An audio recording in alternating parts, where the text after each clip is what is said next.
Sagittaire, bienvenue sur le parcours éclairé pour votre tirage du mois de juin 2023. Allez, c'est parti, vous démarrez avec l'impératrice. En position inversée, l'impératrice, c'est celle qui élabore, celle qui fait la phase de conception, c'est l'architecte d'un projet, de projets en commun, d'une collaboration, d'un partenariat, pour ensuite communiquer tout ça à l'empereur qui, lui, sera chargé de mettre en œuvre, de mettre en chantier tout ce projet. Alors, l'impératrice à l'envers nous dit qu'il y a des idées brouillons, hein. Il va falloir reprendre depuis le début, reprendre la phase d'étude. En tout cas, il y a potentiellement des désaccords, des fragilités, hein, dans la conception. Voilà, peut-être des idées un peu embrouillées quant à savoir quels seront les objectifs, hein. Euh, donc de manière générale, il faudra reprendre la phase de conception, d'élaboration, d'architecture. On va en savoir plus en regardant de votre côté. Alors, de votre côté, vous avez la 7 d'épée. 7, énergie d'instabilité. Avec les épées, ce sont les armes physico-mentales qui vous servent dans vos rapports de force, dans vos interactions avec une personne, une entreprise, dans le cadre d'un projet. Bon, après, c'est une énergie neutre, hein. On en saura plus avec la suite du tirage. Mais bon, en tout cas, avec la 7 d'épée, on nous parle d'instabilité relationnelle. Il y a une forme d'impulsivité, de naïveté, peut-être de jeu. Si vous regardez le détail des illustrations, on voit un personnage qui semble avoir dérobé des épées dans le camp adverse et puis qui part, hein, sans avoir mesuré potentiellement les conséquences de ses actes, hein. On voit qu'il ne regarde pas devant lui. Donc il y a peut-être un peu de témérité, voilà, un esprit un peu peut-être jeune, d'impulsivité en tout cas, hein. Une forme de naïveté, de pas mesurer la conséquence, hein, de ses actes, hein. Donc peut-être que vous êtes un peu dans la provocation également. Peut-être que vous essayez de faire réagir la personne, le partenaire, le collaborateur en face. Bon, voilà, on est dans cette énergie-là. On va en savoir plus en regardant du coup en face. Alors, dans l'énergie d'en face, il y a la 7 de bâton. Donc, bon, il y a deux 7, hein, donc deux énergies d'instabilité de part et d'autre de votre côté.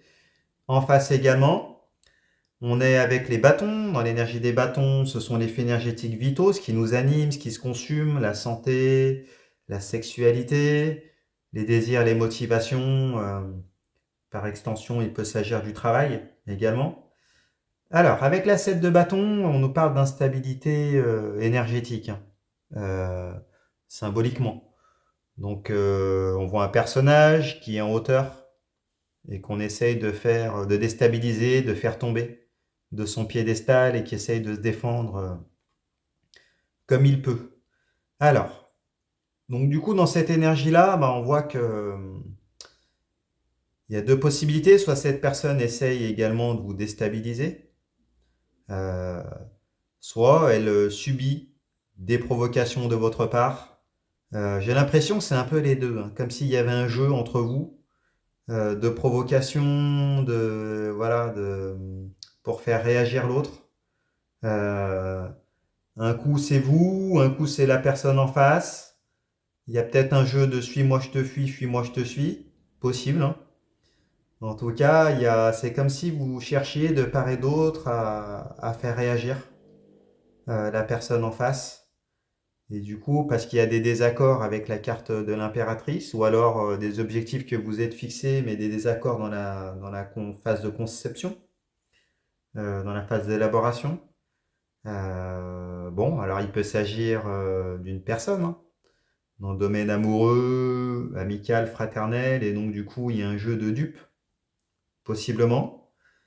Après, si c'est dans le cadre d'un travail, peut-être il peut s'agir d'un collègue de travail, hein, d'un supérieur. En tout cas, il y a un peu également un jeu peut-être un peu malsain par rapport à des désaccords dans l'entreprise, possiblement. Après, il peut s'agir de manière générale de quelque chose qui a un lien avec vos désirs, ce qui vous anime, hein. pourquoi pas une passion ou autre chose. Et donc, du coup, pareil, par rapport à ce projet-là, il y a potentiellement des désaccords et du coup, bah, vous tâtez le terrain, vous y allez, vous provoquez un peu pour essayer de débloquer les choses, débloquer la situation, c'est possible également. Bon, on va en savoir plus, on regarde plus loin. Alors, vous avez la 9 de coupe. 9, c'est juste avant la 10. 10, c'est la fin du cycle. Avec la 9, on est dans l'imminence d'une étape décisive. Dans le registre des coupes, ce sont les réceptacles des émotions, les sentiments, l'amour, l'amitié, la fraternité. De manière générale, tout ce qui a un rapport avec la sphère émotionnelle, euh, la dimension affective.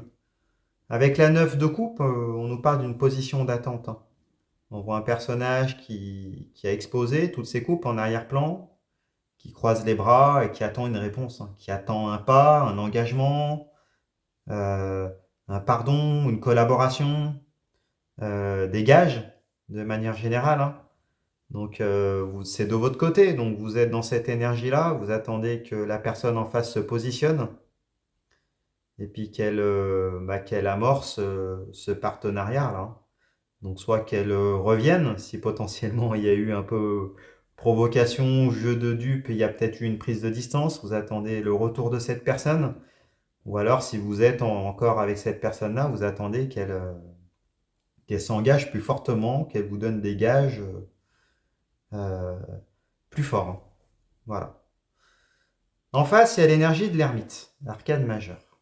Alors, l'ermite nous dit que cette personne-là, bah, elle est dans une période d'introspection, hein, une phase de réflexion, où elle cherche des solutions, euh, une période de mûrissement. Cette personne-là, elle ne sait pas trop où elle va, hein.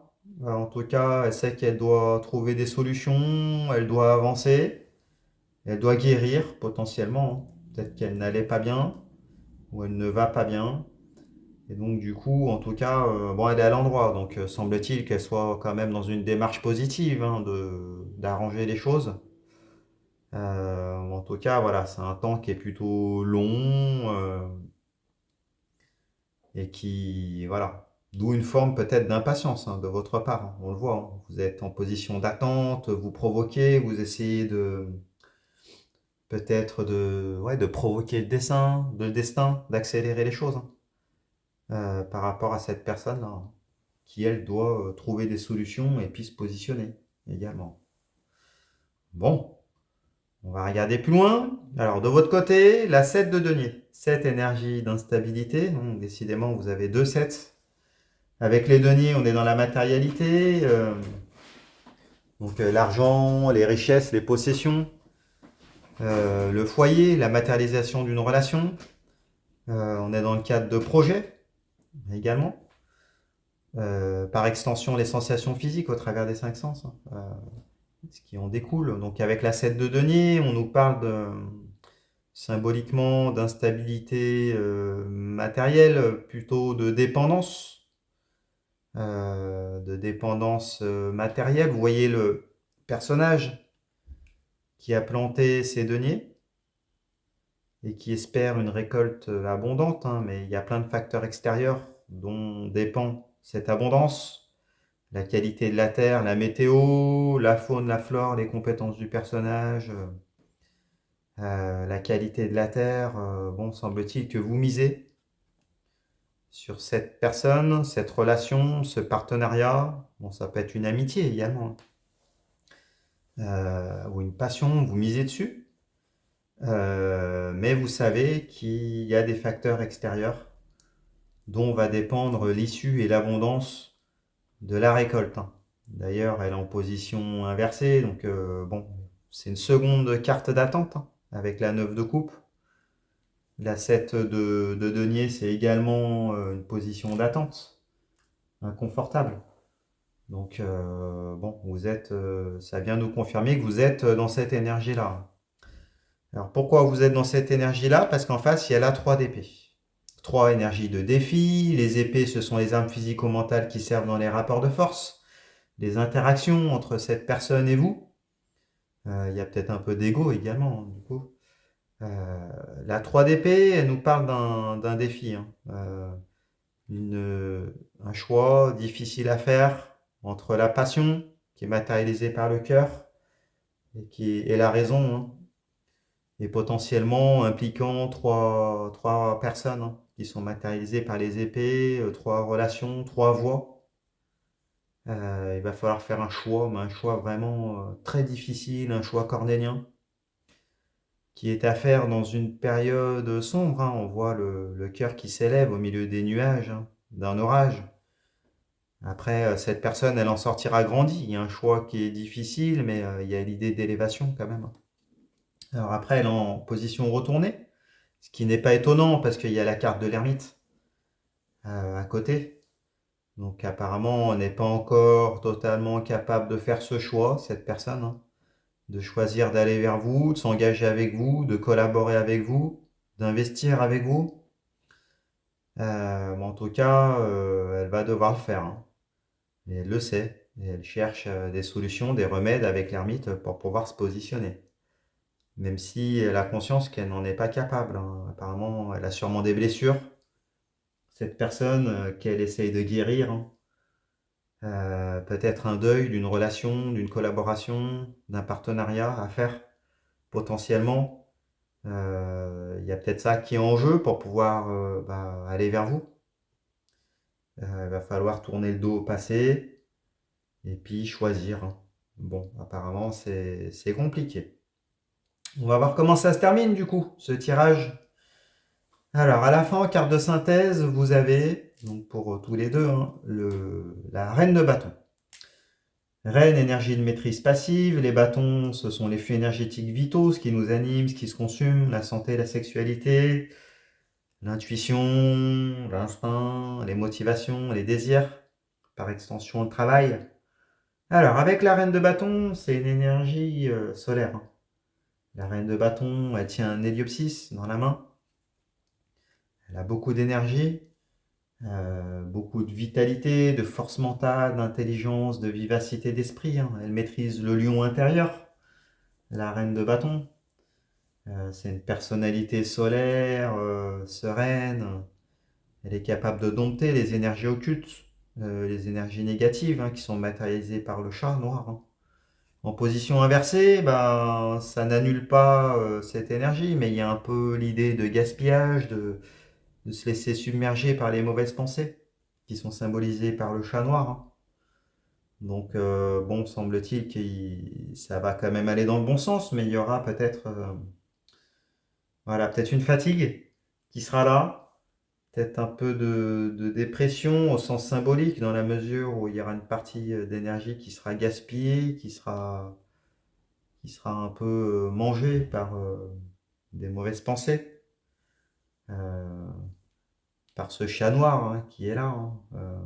Bon, en tout cas, il y aura quand même une amélioration, donc on va voir comment ça va évoluer. De votre côté, vous avez la 10 de coupe. Bon, bah, super. Décidément, ça va se débloquer cette situation-là. Alors, avec la 10, on nous parle d'une fin de cycle. Les couples sont les réceptacles des émotions, les sentiments, l'amour, l'amitié, la fraternité, tout ce qui est un rapport avec vos émotions, la dimension affective. Donc avec la 10 de coupe, on nous parle de plénitude sentimentale, de plénitude affective. On voit une famille qui est heureuse, qui a un foyer, un arc-en-ciel de coupe qui est là. Donc une plénitude sentimentale, hein. Pour certains d'entre vous, ça peut être la matérialisation d'une union, un mariage, un pax, des fiançailles. Dans le domaine amical ou fraternel, on nous parle d'amitié durable, d'épanouissement affectif de manière générale. Après, s'il s'agissait du domaine pro ou d'une collaboration, d'un partenariat, d'une passion, on voit que vous allez vous épanouir, hein. Vous allez vers votre complétude. Donc apparemment, il va y avoir des déblocages en face, hein. Cette personne-là, elle va pouvoir se positionner. Bon, alors on regarde de son côté, elle a la 10 de denier. Donc moi, super, hein, ça vient confirmer tout ça. La situation va se débloquer, hein, avec la 10 de denier. On nous parle également d'une fin de cycle, hein, 10. Donc vous avez vu, hein, au début, vous aviez des énergies d'instabilité, 7, 7 également en face. Et après, à la fin, bah, vous êtes dans une fin de cycle, 10, et cette personne-là aussi. Donc avec les deniers, on nous parle de matérialité, hein. Donc de matérialisation de la relation, de la collaboration, d'un projet. Euh, voilà, dans le domaine, dans la 3D, hein. C'est un rapport avec les possessions, les richesses, hein, le foyer. Donc super. Avec la 10 de deniers, du coup, on nous parle d'abondance matérielle, d'autorité financière. Euh, D'investissement en commun, de plénitude des sens physiques, de collaboration. Pour regarder les détails des illustrations, on voit un patriarche entouré de grappes de raisin, donc d'abondance, qui a un domaine, une descendance, des amis fidèles qui sont représentés par les chiens. Donc du coup, apparemment, ça va être du solide, hein, entre vous, hein. Finalement, cette personne-là va prendre parti pour vous. Il y aura toujours des insécurités, hein, avec la carte de la reine de bâton à l'envers, mais quand même, bon, va y avoir matérialisation d'une union, d'une collaboration, quelque chose d'assez solide, hein, quand même. Donc super, partenariat profit de part et d'autre. Donc bon, bah dites-nous du coup dans les commentaires, hein, comment ça s'est passé pour vous, quels étaient les obstacles de cette personne. Comment vous êtes positionné, quel jeu vous avez mis en place. Parce qu'apparemment, il y avait un jeu de votre part, hein, avec la 7 d'épée. Quelles sont les provocations, le jeu que vous avez mis en place pour faire se positionner cette personne, hein. Puis quelle était potentiellement cette relation tierce qui était présente.